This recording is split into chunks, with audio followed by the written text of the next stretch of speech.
Could we all rise for the pledge, please? I pledge allegiance to the flag of the United States of America and to the republic for which it stands, one nation, under God, indivisible, with liberty and justice for all.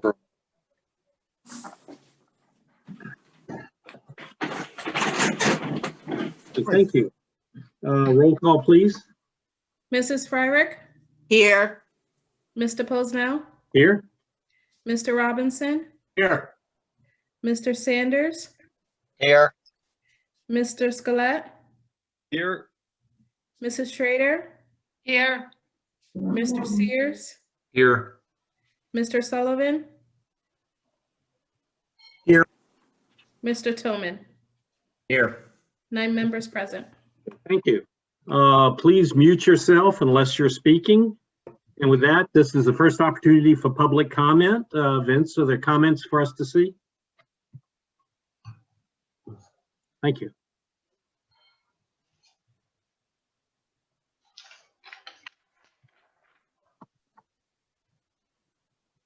There was one additional public comment, which is while I was busy earlier.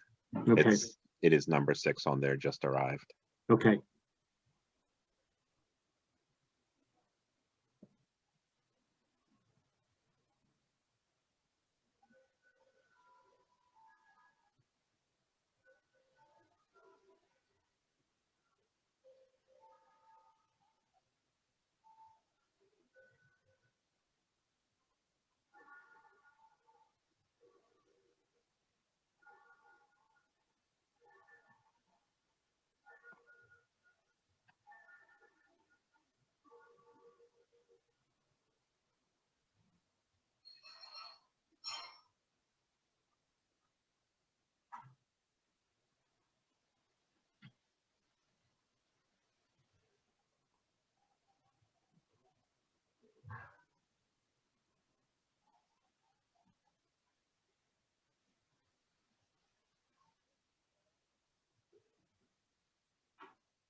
Okay, has everybody had time?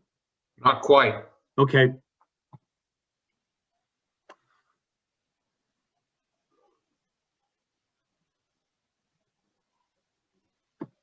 Thank you. Okay. Thank you, everyone. We have the minutes of the Planning Committee meeting of November the 2nd, 2020 linked. If there are any additions or corrections, please speak. Otherwise, I would argue that they could be approved as submitted.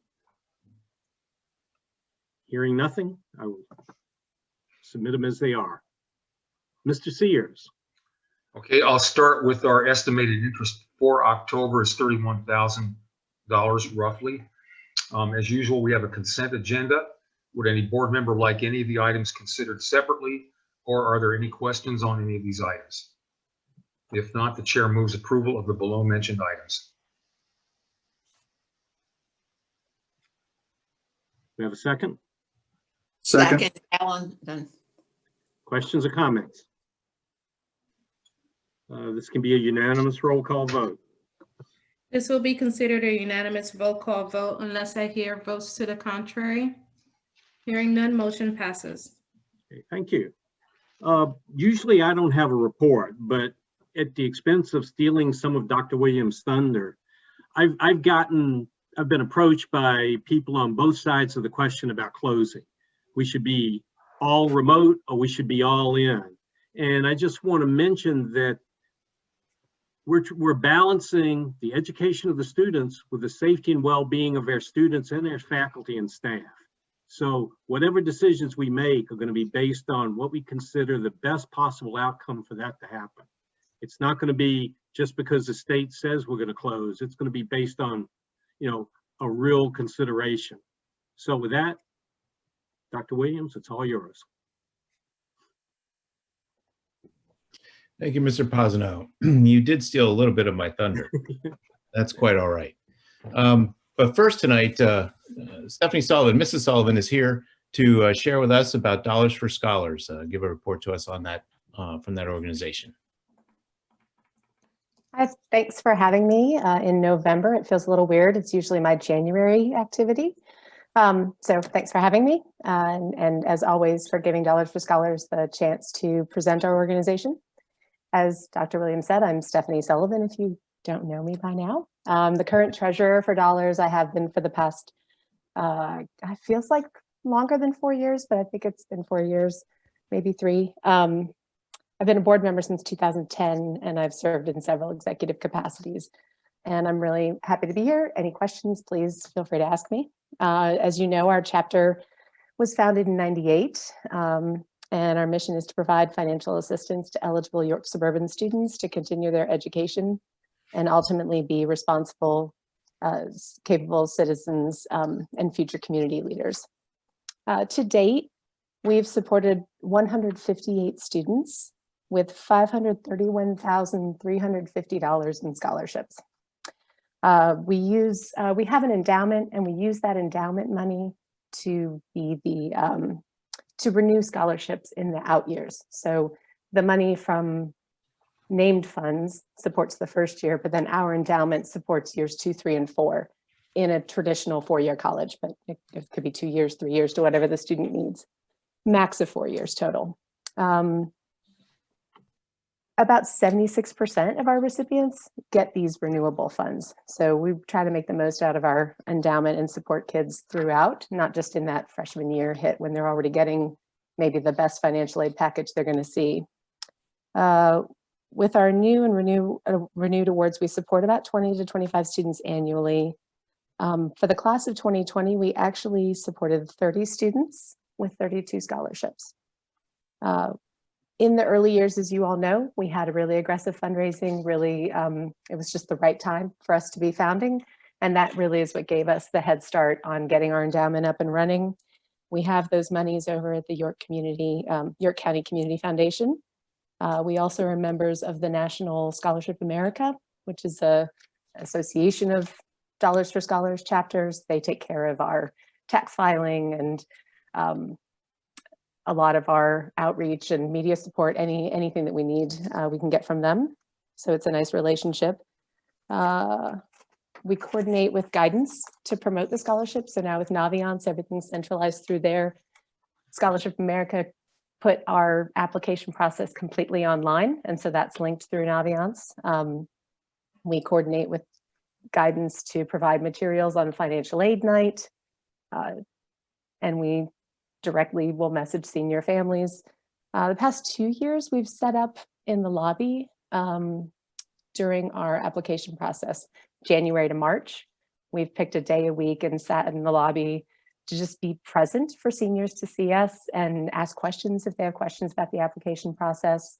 And we have seen an increase in the number of students who are applying. And one of the things we really appreciated was last year in particular, a lot of our students who were funded were not also getting scholarships from all the other areas, right? So we were getting a unique batch of students. And that was a reflection of our really focusing on financial need, which is our primary criteria.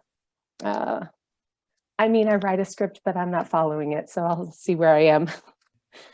Students can seek funding for any accredited school. So it could be a 2-year, 4-year trade school, as long as they're accredited, we can consider them. Because of that, we dropped the SAT score out of our scoring rubric, and that's what allowed us, I think, last year to get to the kids with the greatest need and not necessarily overly emphasizing the scholarship piece.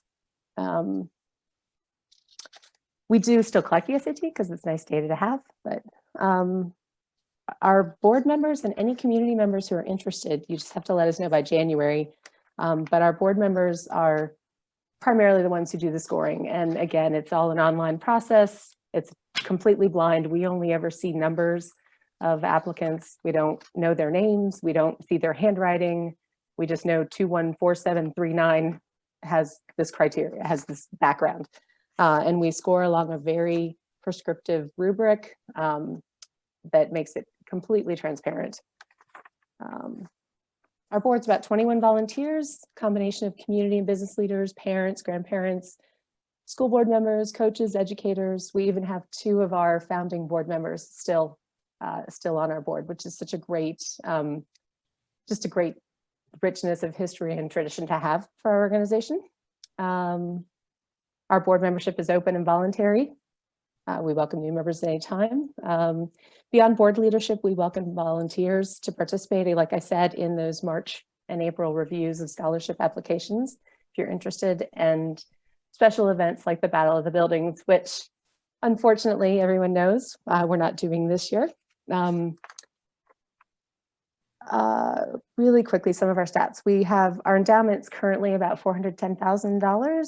And then we have additional funds of $188,000 that are endowments designated to York suburban students, but they're not on our books, if that makes sense.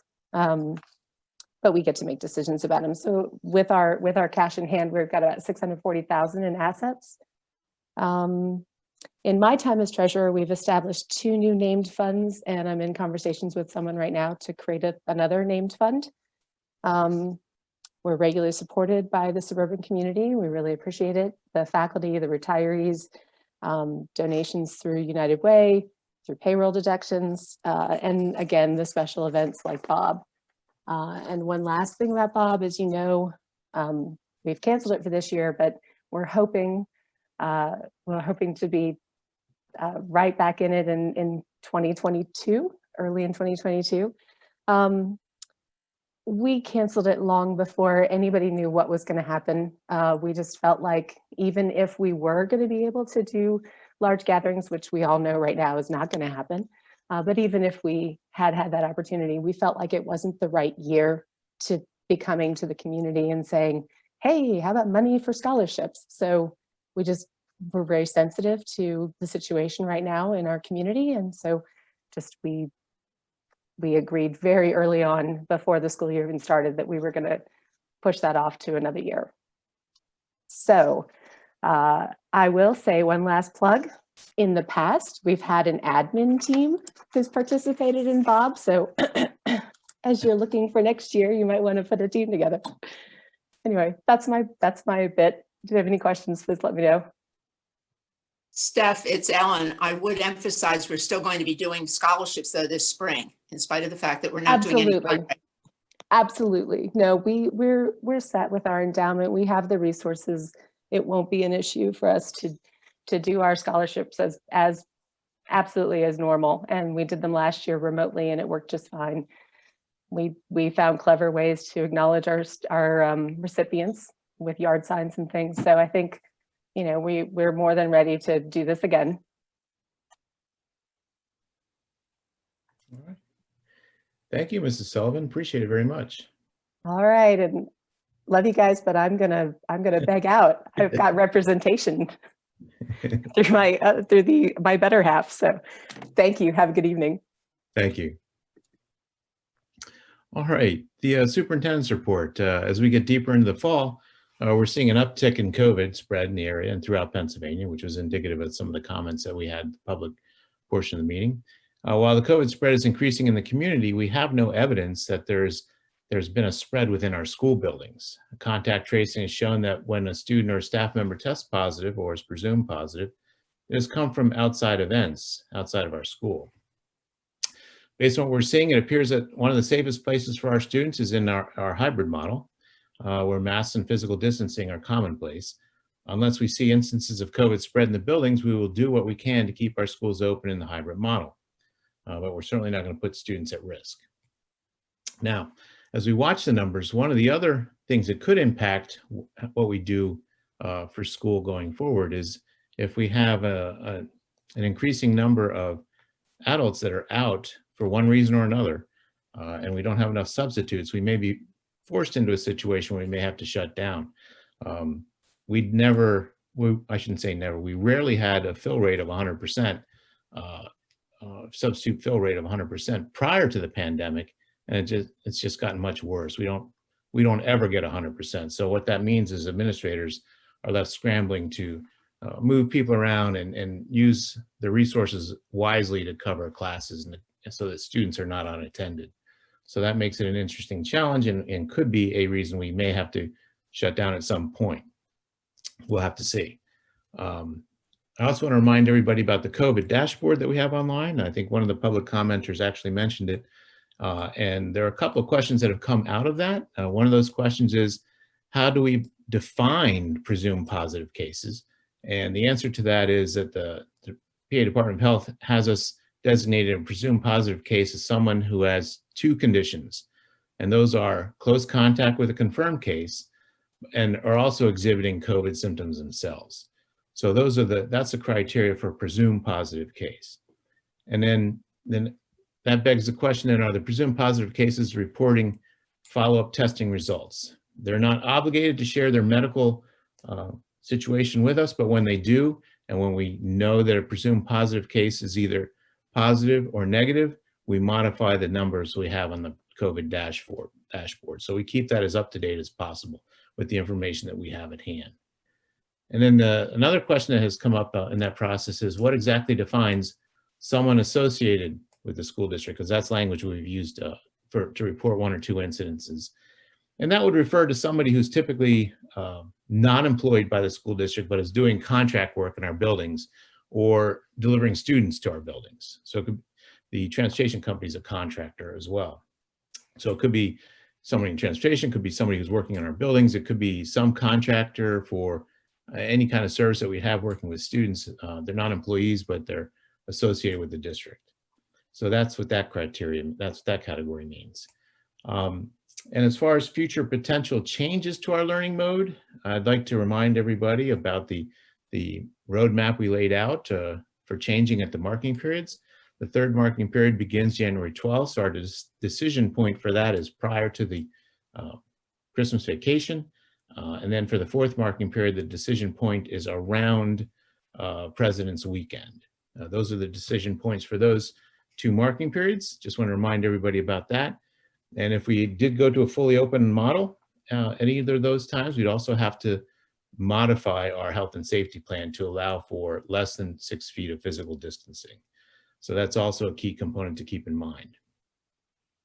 Now, on a more positive note, the girls volleyball team, congratulations to Coach Sonia Geyer and the girls volleyball team for their quarterfinal victory over Berwick on Saturday. The victory moves the girls into a semifinal match with Bethlehem Catholic on Tuesday, tomorrow, at 6 p.m. at York Suburban. It's a home match for our girls. Undefeated Bethlehem Catholic is ranked first in the state by the Pennsylvania Volleyball Coaches Association, while York Suburban is ranked fourth. The match may be viewed at our York Suburban Athletics YouTube page, and I'll have a link to that in the Superintendent's Report when it gets posted. That page also contains archive streams from the Berwick match that just happened and a bunch of other York Suburban athletic events. And the last item of note in the Superintendent's Report is that this week is American Education Week. We celebrate our not just our teachers, but everybody involved in education, including the school board. So I'd like to thank everyone at York Suburban, the support staff, teaching staff, administrative staff, and the school board for all of their efforts in support of our students. The reasons that we all entered public education vary, but at the core is a desire to inspire and to improve future generations, our communities, and our nation. Such a task is not for the faint of heart, it is for educators. And we're proud of what we've accomplished and we're proud of what we're doing. And I'm especially proud of the teachers and support staff and administrators who have made learning possible during COVID-19. And then attached to the Superintendent's Report is also the Student Enrollment Report. And at this point, I'm happy to answer any questions from the board. Yeah, Tim, thanks for the update. I want to go back to the COVID update that you gave, and again, I'm going to applaud you guys from the safety perspective of where our numbers are versus some of our neighboring districts. But I'm also going to, and I like the way John couches it, balancing safety and education in our decision-making process. I'm gonna ask about, kind of my hit points again. How are, after a marking period of data comes through, how are you guys looking at the quantity of the education? In other words, how far along kids are moving relative to a normal year? How are you looking at the quality of education for the kids? In other words, what they're learning during this progression. And then third, what about the consistency, and what are you guys thinking about? Because we have a number of different platforms and kids moving in and out of it. If we snap our fingers and everybody goes back to full in-person learning tomorrow, how are you thinking about that, and how are you measuring top versus hybrid and the kids that are bouncing back and forth? Okay, there's a lot of questions there. I'm going to try to answer them all at one time. Yep. We're basically following the same path, if you will, whether the students are in top or whether they're in hybrid. So that at marking period time, they can seamlessly move between the modes if they choose to do so, because that is a point in time where students may go from hybrid to top or top to hybrid. So for that all to work, we have to be following the same general pathway for the curriculum. So there's not a separate curriculum for top and a separate for hybrid. So that's how we maintain the consistency throughout. And the top teachers and the hybrid teachers collaborate, so they always know where they are in the process of covering what needs to be covered for their coursework. So that's one thing. The other thing, on Wednesday at the Academic Standards Committee meeting, Dr. Ketterman will be presenting some data, some benchmark data, comparing this year to prior years. You'll be able to see how well or not well we are doing based on that benchmark data. And the initial stuff that I've seen so far is it's keeping pace with where we have been in the past. And there's a lot of theories for why that's the case, but we'll flesh that all out on Wednesday at the Academic Standards. And I think I'm missing something there. What Quantity, question? quality, consistency. Those are my three Quality. focal points. We're using the same assessments this year as we use every year. The assessments haven't changed.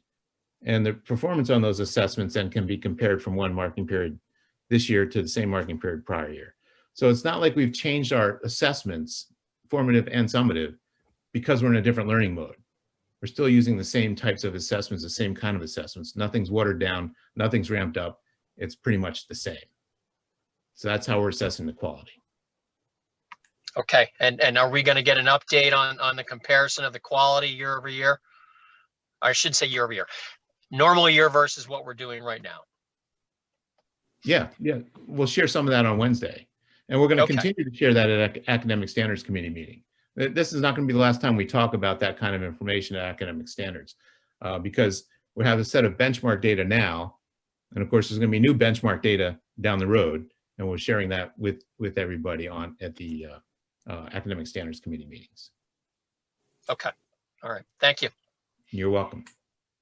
Dr. Williams, two questions. One, if this were the perfect world and we knew that at some point we've handled COVID and we're going to go back to, things the way they were some time ago, would children be allowed to be consistently going back and forth between in-school and top program? You mean The in way a they are now, non-COVID the way they are environment? now, now you're allowing them to go with each marking period. They could go hybrid top, although you say that they're going on the same pathways and the same speed on these pathways, I would venture to say there is some difference because the kids in tops can go more at their own pace, theoretically. Am I correct? I mean, there's not. Theoretically, yes. If they work ahead, they work ahead. there's not But a lot I- of, we're not into holding Yeah, students back. yeah. you know? Right. Would we be allowing kids to go though in and out of the top program, or once somebody signs up for top, that's going to be it? Once we look at your magic ball. Yeah, in a non-pandemic, and if the Yeah. family chooses top, That's what they're going it's probably choosing top, it has nothing to do with health reasons. Yeah. It would have everything to do with that's the mode of learning they prefer. So I Okay. don't anticipate we're going to have transition from one to another. We have transition from one to another now, mostly because people feel more or less comfortable with the learning mode that they're in for health reasons. So once things are normal and we run our top program, I'm not anticipating a great amount of movement between Just the curious.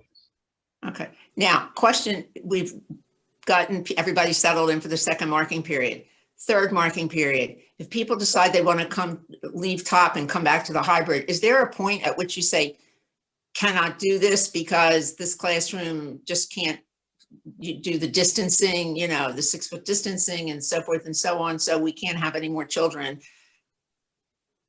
jumping into the hybrid system?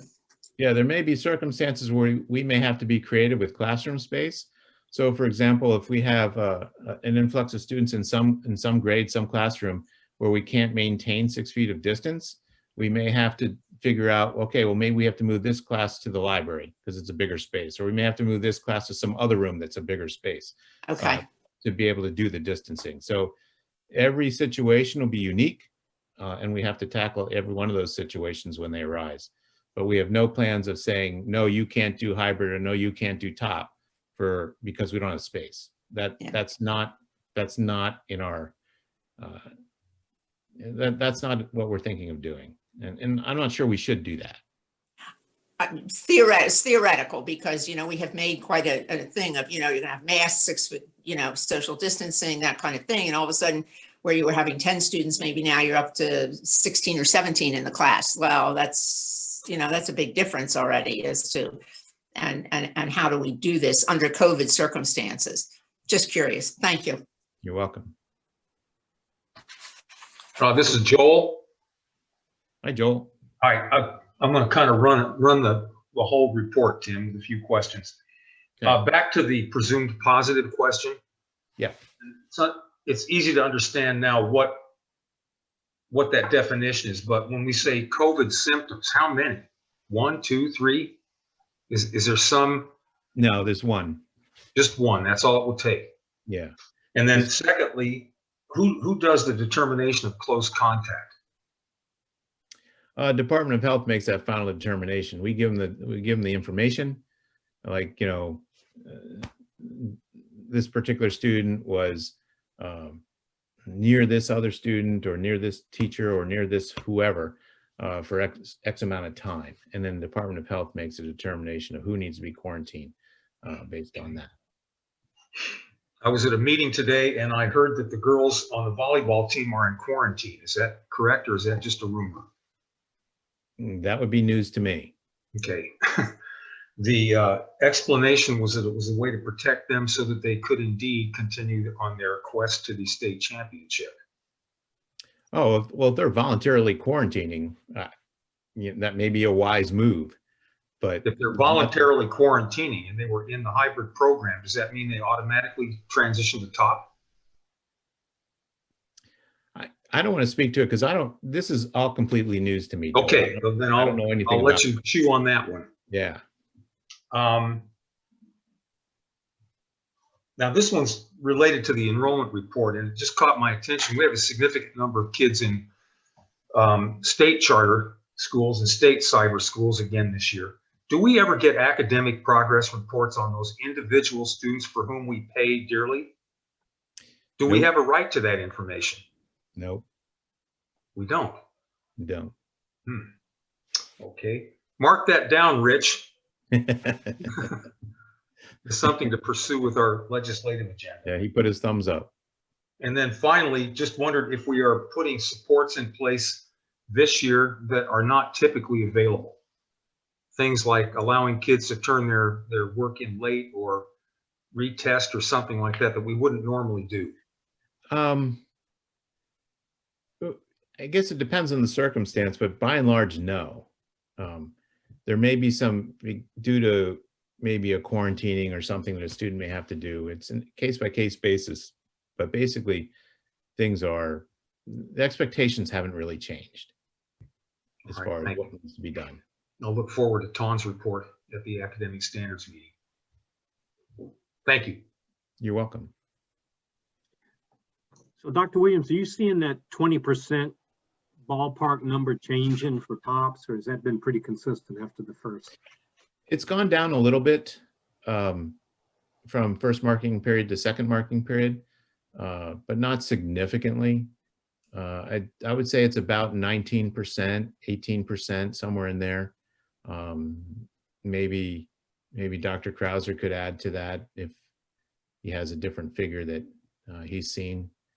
But the last data that I sent to the board was about 19%, I think. It's been roughly there, up or minus 1 or 2, but never substantially changing. Yeah.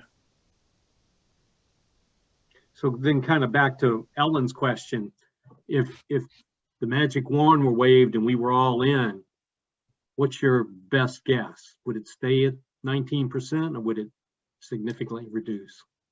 I think in the current climate, if we decided we were going to open up full in, I think we'd see a greater number of people in top. That's what my gut tells me. But because, if we're opening up fully, that means we're not being able to do physical distancing. Yeah. And there may be more people who would be uncomfortable in that scenario and would probably choose top. Okay. Thank you. You're welcome. I have just a follow-up, Dr. Williams, to one of the questions that Joel asked about getting reports from the charter schools about the progress and students. The only one that we really push real hard is the York-Area Regional Charter School, which we are one of the 3 chartering schools. And quite honestly, that's been kind of a sticking point in their reporting or lack thereof. And one of the things that we, every time we do their renewal, we kind of look at that and say, hey, we want these reports. I don't know if we've ever gotten them as a result of the first renewal that we did or not, but I would certainly hope we're looking at it now, and that ought to be one of the points that we're checking, whether we're getting some kind of monthly or quarterly status reports on the students. Yeah, the reality is we can't force them to do it. They're under no obligation to provide us anything that we ask for. We're going unless to unless they've agreed to it as part of the renewal. Yes, no? Yeah, not really. I know. Okay. Maybe Attorney Say could more definitively answer that. Yeah, I mean, there are certain restrictions relative to what you can force them to agree to in granting a charter, things that would, upon appeal to the charter board, would not be upheld. I mean, individual student information is almost never going to be on that list relative to your legitimate educational interest under FERPA.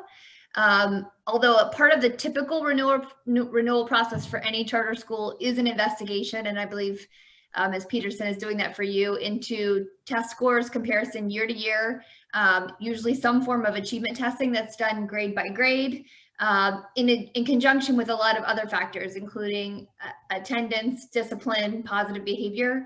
So there are definitely examinations of trends, reporting, data. I mean, and then there's an opening of the books, but I wouldn't say you're ever going to get monthly reports from any charter school on their students' progress. The only way you know that specific information is when you win a student back from a charter school and they come back to suburban, and you can take a look at how they did. We just always wanted to know the gross numbers. We weren't looking at individual students. We were just looking at their trends and things like that in testing. Yeah, those sort of things are I believe, are part of a normal examination, Ms. Peterson. Mm-hmm. So I would have confidence you could pass that along to her and say, what are we looking at? They come in and do an audit of personnel files. They'll look to make sure everybody has their clearances and their certifications. It's fairly comprehensive. Yeah. Okay. Thanks, Brooke. Hey, Tim, it's James again. Another thought's occurring to me that I think would be helpful as we gauge our next vote on whether we stay hybrid or change. But has there been any thought given to some type of report talking about the mental health or well-being of the student population?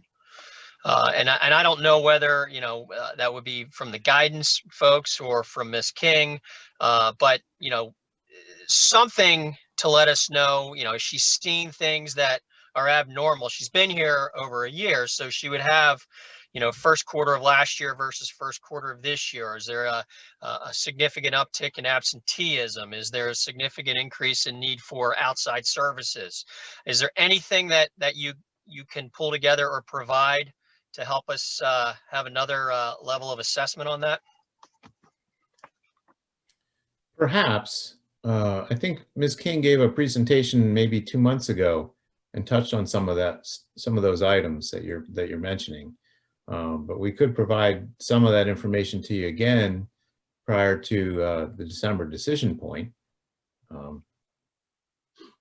I think it would be helpful because it's not a topic that we hit upon. We focus on the safety, and then we talk about the educational quality and quantity, but there's that other factor of the mental well-being of the student population, which I think is a topic that is equally as important as we make our assessments here.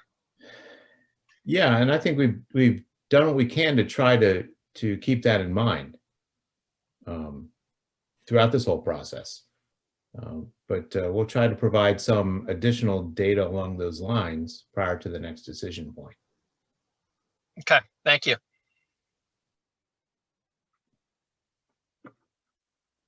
Okay.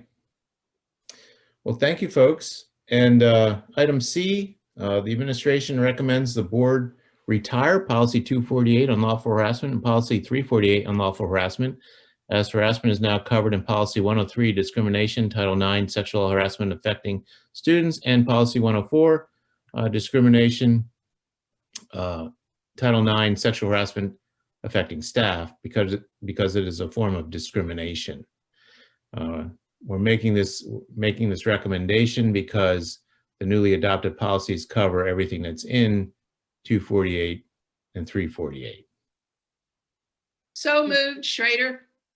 Second, Sears. Okay. Questions or comments? This can be a unanimous roll call vote. This will be considered a unanimous roll call vote unless I hear votes to the contrary. Hearing none, motion passes. And tonight we have with us Ms. Bedell and Dr. Furman. Ms. Bedell, would you like to go first? Absolutely, sounds great. Thank you. Share my screen here.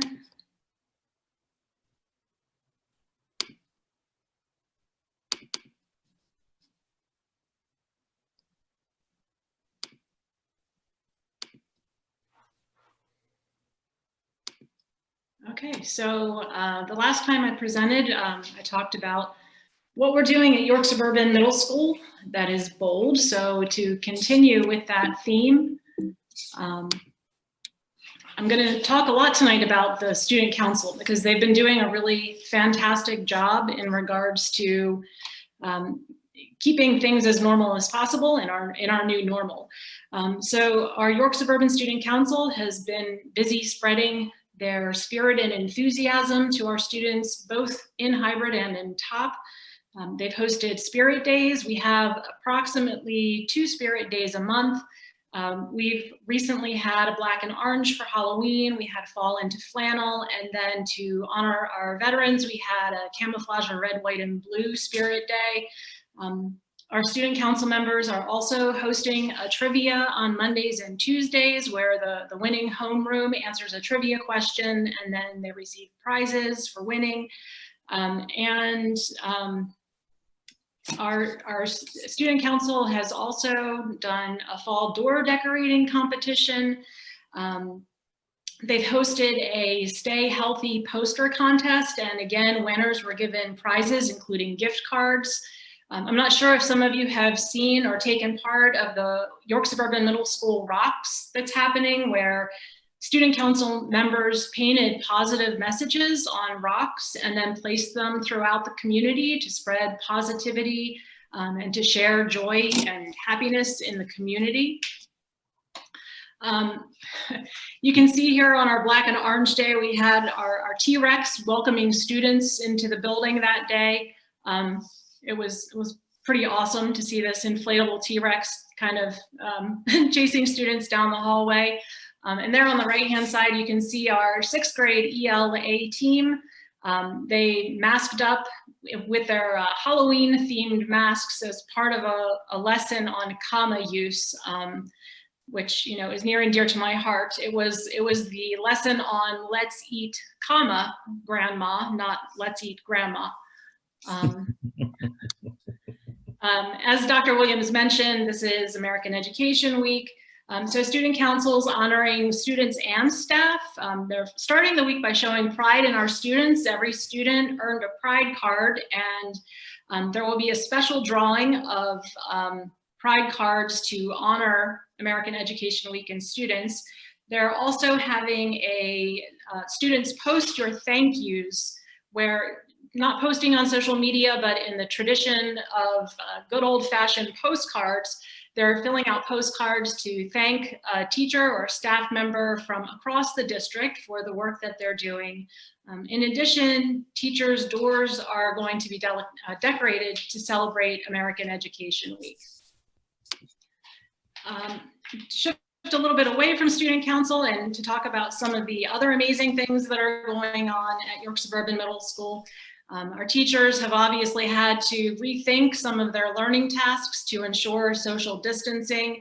You can see here that we're taking advantage of some of the other spaces that we have. This is in our auditorium, where Mrs. Beck's 6th grade ELA class was participating in a scavenger hunt as a review for the book Hatchet by Gary Paulson. And in addition to that, our gifted support teacher, Mrs. Karen Campbell, has had to reimagine some of the ways she could work to challenge our advanced learners. So she developed a Scholars Challenge program, and this is available to both our hybrid and top students. And by participating in various scholar challenges, students earn color bands that they wrap around their tassel. This is kind of similar to the progression of colors on a karate belt. And then lastly, some upcoming events. We do have our student council working with the Impact Foundation November 24th through December 11 for our food and winter items drive. So that's a brief summary of what we have going on at York Suburban Middle School. Are there any questions? Just a comment, this is Joel. Now that you've mastered the comma, could you move on to apostrophes? I am happy to do that, yes. Thank you. So you're an Oxford comma? Yes, very much so. I support the Oxford comma wholeheartedly. There is no other comma. There simply is no other comma. Here, here. Thank you. Thank you. Thank you. Thank you. All right. Thank you, Ms. Bedell. And Dr. Furman. Hello, everybody. What I'd like to do tonight is I've asked Ms. Irwine to pull up the East York Elementary webpage because we've had to obviously adapt to everything that is going on. And so this is my main tool for communication with parents. I'll send out a lot of emails, but this is kind of then where we warehouse the information that we send to people, because we heard from parents loud and clear. They're getting so many emails, they're losing track of where do you find this, where can you access that?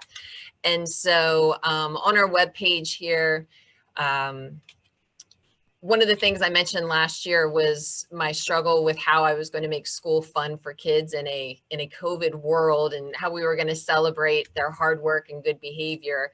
You can see last week, myself and several staff members were turned into ice cream sundaes by students who are all socially distanced there in the cafeteria. They sat where they would as if they were at lunch, and we drew names out of a box the kids got to vote for which adults they wanted to see covered in ice cream and sundae toppings.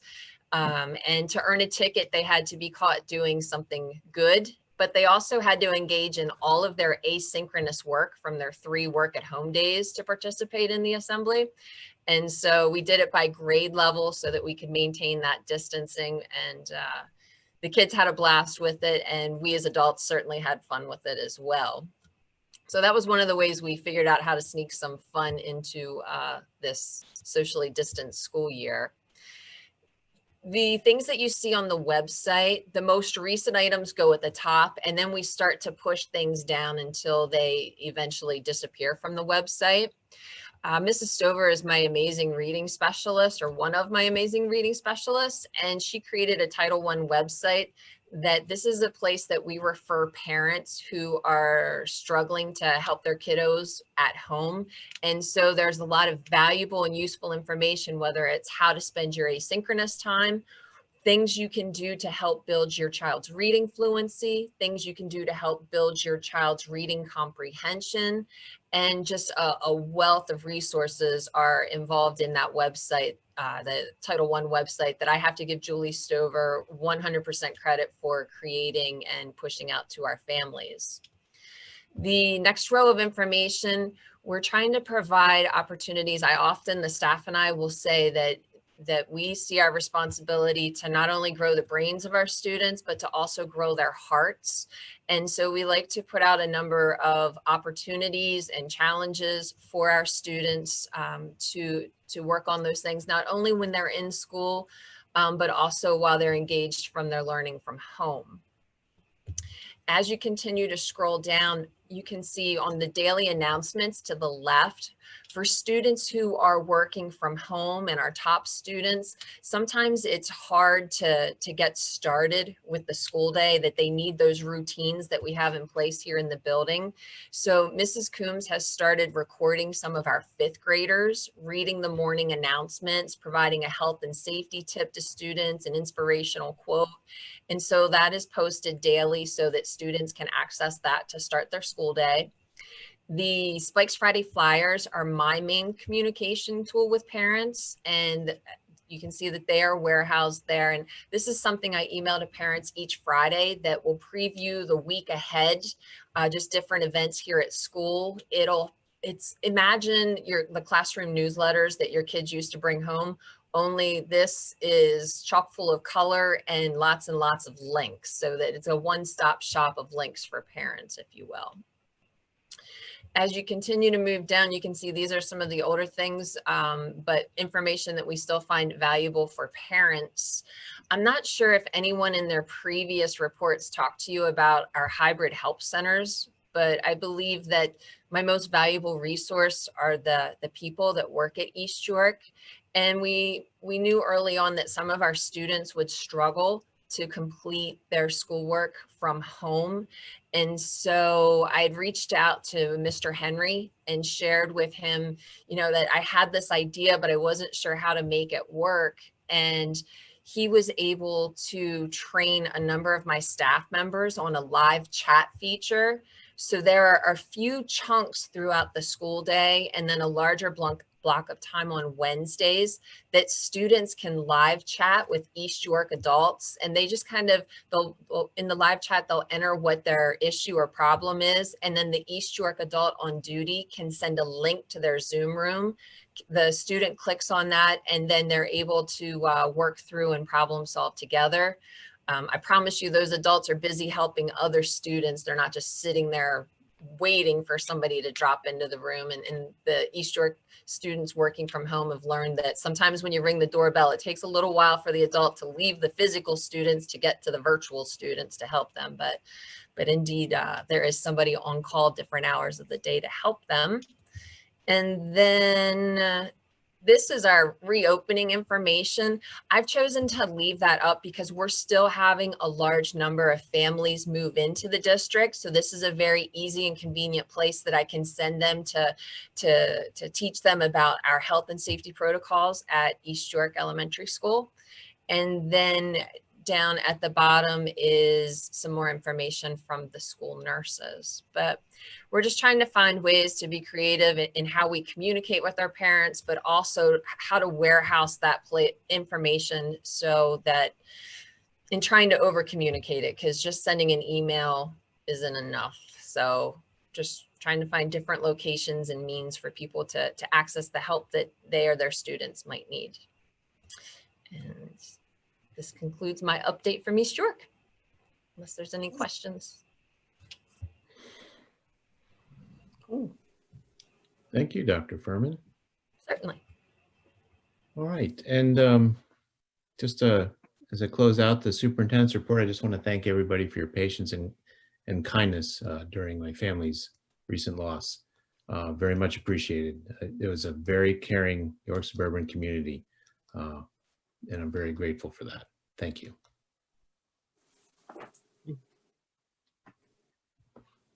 Mr. Chuli, Business Office.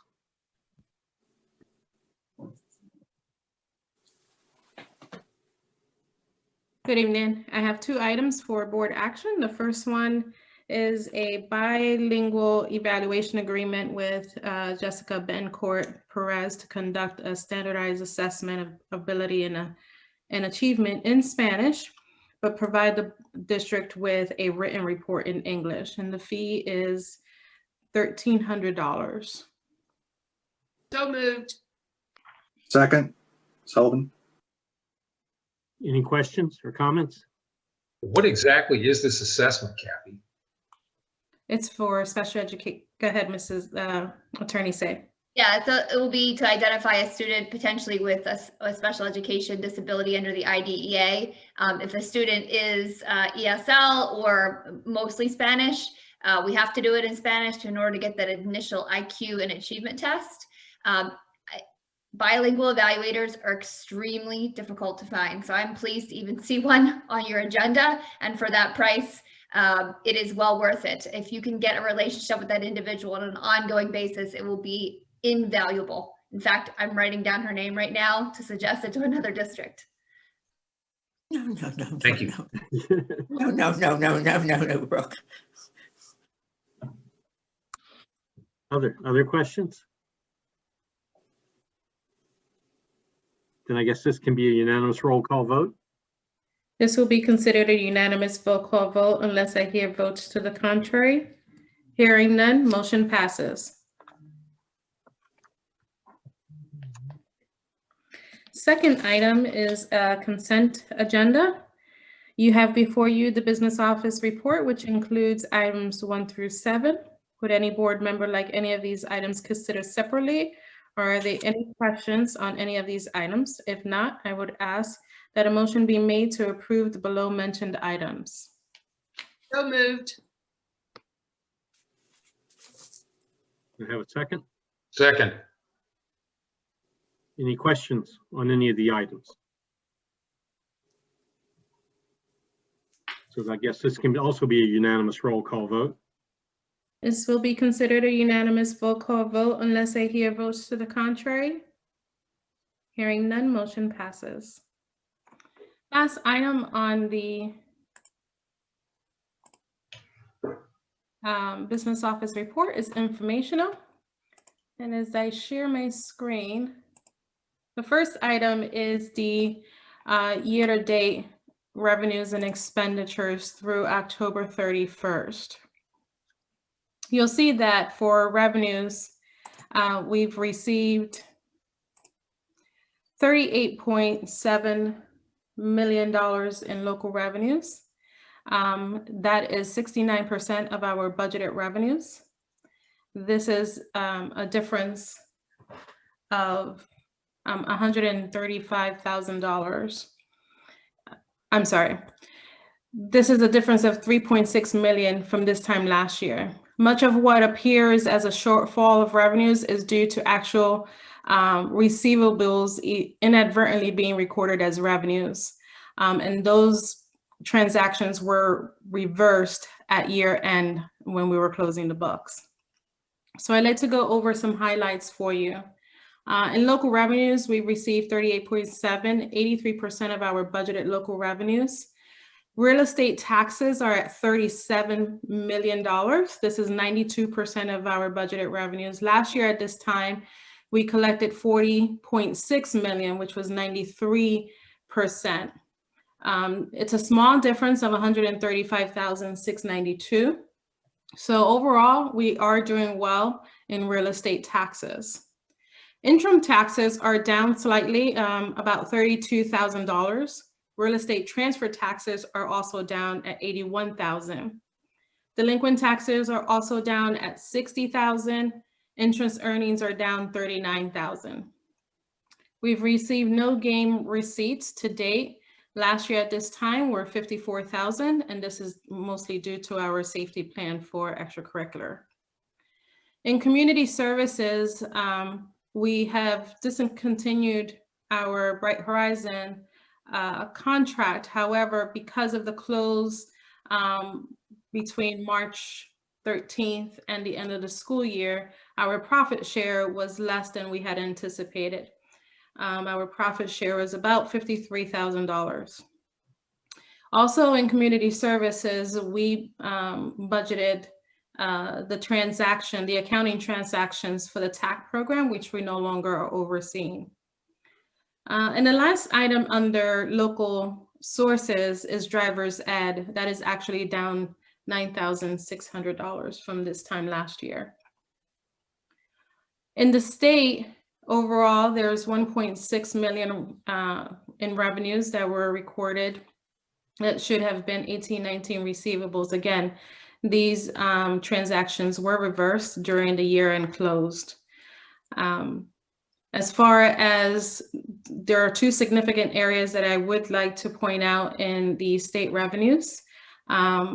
There is about $418,000 that we received in 1920 as a result of the school and safety grant, which a large portion of that grant was returned back to the state. And so that money is also included. Gaming money, which is the property tax reduction, at this time last year, we had received our full amount. Currently, we have $449,774, of which we have an outstanding balance of $213,669. This morning, I saw an article, and Mr. Sears also forwarded to me regarding gaming monies. So the process right now is, in order for school districts to receive this money, the General Assembly would have to create an appropriation in their 5-year budget creation for school districts to get this money. So worst case scenario, if they don't include this appropriation into that 5-month budget, our revenues will be down an additional $213,669. But we've yet to see what exactly will occur. All other state revenues are on track as of being received. Lastly, on the revenues is the federal sources, and you'll notice that current federal sources are up by $221,000, and the majority of that money is due to the COVID relief funds that we received that align with the Title I funds this past a couple of weeks ago. It was at the end of October. Are there any questions on the revenue side?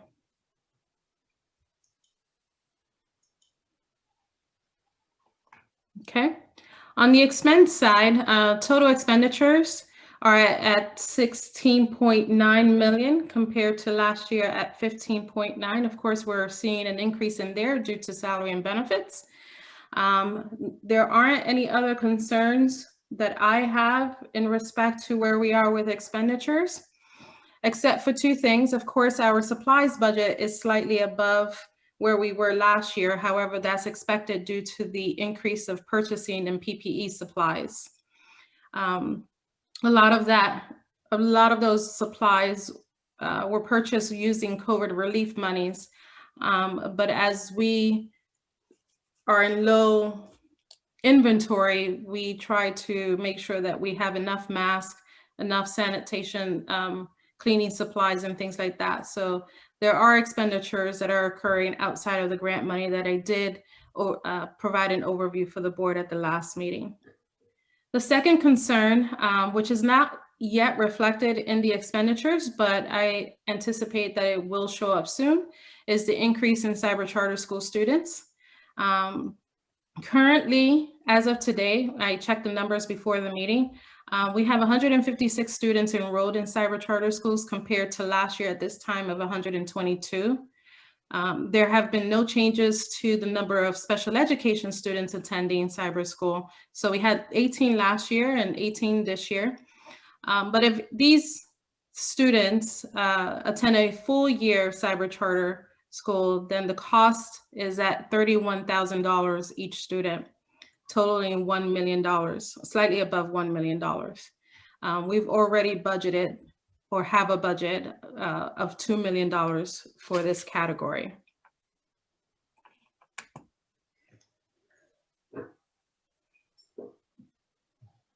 Are there any questions on the expenditure side?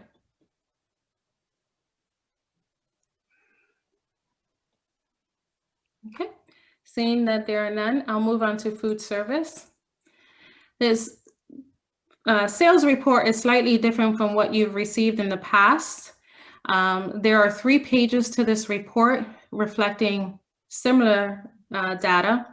The first page is a statement of revenues and expenditures through October 31st. And you'll see that total revenues received to date or scheduled to receive to date are $184,702.57.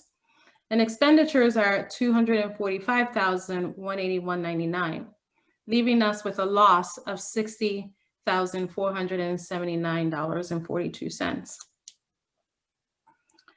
On the second page is a breakdown of revenues and expenditures by month. So you'll see July through October and the total year to date as this last column. The last page shows 3 blocks of information. The first block shows the eligibility enrollment as of October 1st. And you'll see that in 1920, there is a breakout between free and reduced. But as you're aware that all students are being considered as free under the USDA meal waiver due to COVID. And so all of those are recorded under the free category. The second block shows you the participation by breakfast, lunch, and adult sales, and in the categories of free, reduced, and paid, as you see for 1920. And again, those totals are just reflected in the free category for 2021. And you'll see that there is a reduction in participation, and that's expected because of the situation that we're in. The last block shows the meals served by building for each month. And again, you'll see that there is a decrease in participation.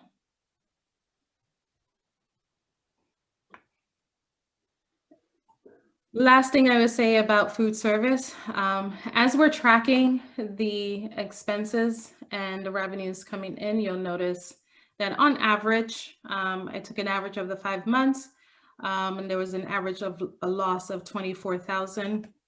If we continue to see this loss at this rate, the annual anticipated loss would be about $242,000. Are there any questions? Kathy, it's Joel. In the past, it's been, I guess, taken for granted that food service would more than cover itself. Yes. Whereas now it looks like it's completely the opposite. Is that primarily because the expenditures continue at prior levels with revenues down? What explains it? Basically, the situation that we're in, we're feeding at least 50% less students on a daily average because we're in a hybrid model. And then we anticipate that at least, 25% of those students are either packing lunch or not eating at school. And so, of course, reduction is going to be down. We have made some tweaks in our programs to see if we can increase participation. We did see at the end of October, we made a significant tweak to the program where in breakfast, instead of students coming and receiving their breakfast, we would deliver breakfast to the classrooms. And then any remnants of the breakfast items could be used as snacks throughout the day. Because we're doing that model, we're able to claim all of those meals for revenue. And we also had to restrict the amount of a la cartes that we sell, and we've had to restrict our meal menu. And so all of those items contribute to the reduction in, or the decrease in revenues that we're seeing. We still have a similar labor force. We did start the school year with 5 less cafeteria staff. But as we continue, if we make any other furloughs, then it would impact our program. And so this is not unique to York Suburban.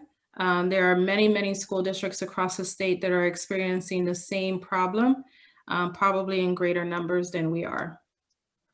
We've had surpluses in this fund in the past. Do we still have enough to cover this loss, or are we now digging into general fund?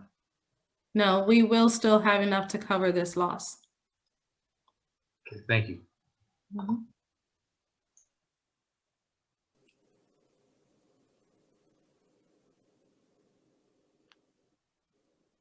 Okay, there are no other questions. That concludes the business office report. Okay, thank you. Ms. Bowen. Hi, everyone. So I don't really have very much to share tonight other than a few things from the high school. That is, a group of students has shown interest in a science honor society. So those students had their first meeting tonight to discuss how they can form this club. On Thursday last week, both the National English Honor Society and the National Honor Society had their inductions for their new members. Being inducted into both groups, I would say that the inductions themselves went very well and smoothly. However, the live streams of these events were not very great, as many parents at home had trouble hearing and seeing what was going on. This was unfortunate for the parents watching at home, but like we've done in the past few months, we have to adapt to these odd and unprecedented times by accepting these difficulties. Additionally, for American Education Week, the sophomores of Student Council have worked very hard for the past month to organize some thoughtful gifts for the teachers that they will receive throughout the week. With that being said, that concludes my report for today. Okay, thank you. Thank you. Mr. Robinson.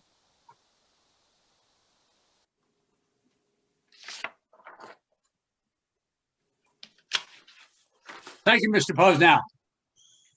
Item 1 on the Personnel Committee report. The administration recommends board approval of the job description for the position of assistant to the superintendent for operations. May I have a motion? So moved. Second. Questions or comments? This can be a unanimous roll call vote. This will be considered a unanimous roll call vote unless I hear votes to the contrary. Hearing none, motion passes. Rich, before you go on, back up one and do item B, just so I don't lose it. Item B. Yeah. The nominations committee meeting as scheduled at 6:30 p.m. prior to the December 7th reorganization and planning committee meeting. Okay, thank you. That's it? Okay. All right, back to item 2. The administration recommends the board approve the contract for the position of assistant to the superintendent for operations for Mrs. Kathy Chichuli. May I have a motion? So moved. Second. Questions or comments? This can be a unanimous roll call vote. This will be considered a unanimous vote unless I hear votes to the contrary. Hearing none, motion passes. Item 3, consent agenda. You have before you the personnel report, which includes resignation, employment, and athletics. Would any board member like any of these items considered separately, or are there any questions on any of these items? If not, the chair moves approval of the below mentioned items. Second. Any questions? This can be a unanimous roll call vote. This will be considered a unanimous vote unless I hear votes to the contrary. Hearing none, motion passes. That concludes my report. Thank you. Mr. Toman, policy review. Policy Review Committee report. The following policy revisions were discussed in committee. The first and second read have occurred and are now ready for adoption at this meeting. I would make a motion to approve the 9 listed policies. Do I have a second? Second, Ellen. Thank you. Any questions or comments about any of these? Then this can be a unanimous roll call vote. This will be considered a unanimous vote unless I hear votes to the contrary. Hearing none, motion passes. Thank you. Okay. Mr. Sears, Property and Finance Committee. Thank you, Mr. Posnell. Property and Finance met on November 11th at 5 o'clock. We inverted the agenda. We started with finance this time, had a health insurance review that was presented by Toby Putt of AIA. Highlights overall were not favorable. 2017 and 20 plan years had more high claimants than planned. I think in the latest numbers he gave us, 18 members had claims over 50,000. Bottom line is that our self-insurance plan is $853,000 in the red, and AIA estimates increases at 10% per year going forward in cost. Understand too that the increases impact both the district and our employees since they pick up 10% of the cost in the current contract. Kathy covered the 2020-2021 budget development review, noting first that the budget does support the 3 basic district goals. She gave us the revenue breakdown, which again shows a heavy dependence on local taxes. Just to give you a little bit of detail, local revenue is roughly 80% of the total. Real estate tax makes up 80% of that. So therefore, 70% of our total projected revenue is real estate taxes. Kathy then reviewed the 19-20 performance and 2021 year-to-date information, as well as the fund balance, which is current, all of which are currently under audit. Total fund balance sits at $12,857,430, excuse me, of which 4.9 million is unassigned. We also talked about the Act 1 opt-out, which was approved earlier this evening in Kathy's consent agenda. We moved on to property, and Barry gave us an update on the pool. Work is complete, and the pool is projected to be open the first week of December. He also gave us an update on the high school and middle school mechanical work, which is on schedule. Made note of another locker room floor problem, and talked about the mechanical feasibility study, which is also on schedule. And that concludes my report. Okay, thank you. Mr. Robinson, legislative update. Thank you, Mr. Posnell. As many of you know, there was a national election a few days ago, but in case you haven't been following state events, 3 acts are being signed by the governor. Act 84 of 2020, requiring school directors' addresses to be posted on the school website. Act 98 of 2020, including broadband expansion, and Act 110 for the protection of student assault victims. In addition, after the national election, a few days after, PSBA passed its legislative platform, which I think has some relevance to our discussions tonight, The first item is meaningful charter school reform. The second item is significant involvement for financial support of school districts. Third is pension funding. The fourth is new, I think, safety and mental health needs of students. I believe that's the first time mental health needs of students have been included in a PSBA legislative agenda. That concludes my report, unless there are any questions. Thank you. Ms. Frerick, LIU? Yeah, the LIU you have before you, the Dawn's Early Light, which is the minutes at the November 3rd meeting that you can peruse and see what's going on out at the LIU. And the LIU Joint Operating Committee will meet for their reorganization meeting on December 1st. Any questions about the LIU? Okay, York Adams Academy. I have to report that the LIU decided to close the York Learning Center effective today because of concerns with some COVID cases, which means that the York Adams Academy has gone to virtual learning as we did last spring. We allowed the students to come this morning and get their assignments for the following week. We have not done anything about next week going into the holiday weekend, but we will see how things work out at the York Learning Center. And that concludes my report. Okay, thank you. York County School of Technology, Ms. Schrader. Yes, I'd just like people to know that at the last authority meeting, we got an update on the new progress of the new gymnasium. It's 69% complete. They're working while the weather is good to finish the exterior work. And then obviously the interior finishing will take place in the winter months. And I also wanted to point out just sort of a kudos to them. Very, very few change orders in the construction of this new gym, which I think indicates very good planning. So I just wanted to 0.2% only in terms of change orders. The projected completion date as of now is early February. We have a meeting next week, so that concludes my report. Okay, thank you. Mr. Chuli, I jumped over you. That's okay. I have no report. Oh, okay, thank you. You have a link here to the activities report and also upcoming events. And I would like to thank all of our visitors that have joined us online. The link to the board meeting schedule is here. And just before we get to public comments, those of you that were re-elected at the last session, you have an obligation to complete training. I believe Mr. Robinson sent out a reminder a week or so ago. Please do your training. I think it's due by December, so time is running out if you haven't already done it. And with that, can we take a look at the public comment? Public comment. Oh, okay, no public comment.